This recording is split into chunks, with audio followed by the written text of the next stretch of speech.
Are there herbs or supplements to fight or protect against COVID that are counterindicated if you have an autoimmune disease? Only if you overdose them or you use too much of them.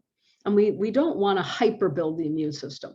In the first slide, I referenced my book, Max Your Immunity, which you can get on Amazon cheaper than I can give it to you wholesale. But it's paperback, and it actually goes through the fact that you don't want to make a hyperimmune state. So you don't want people on immune builders forever. That's not the idea. The idea is to help the gut be healthy, help the patient be healthy, control their blood sugar, have them lose weight.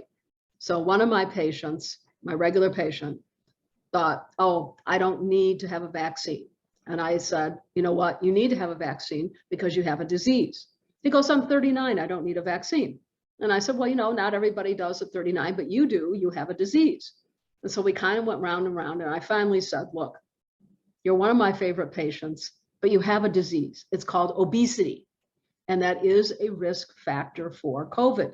He spent his 40th birthday in the ICU. The only reason, honestly, I think he is alive, because he was on 4 months of oxygen. The only reason he's alive is probably because he was on LDN for his weight loss before all this started.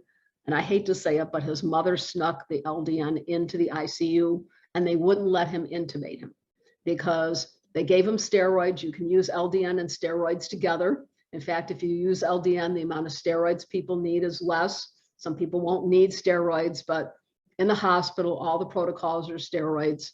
But he did finally very well after 4 months. He is pretty much fine now, but it varies from patient to patient.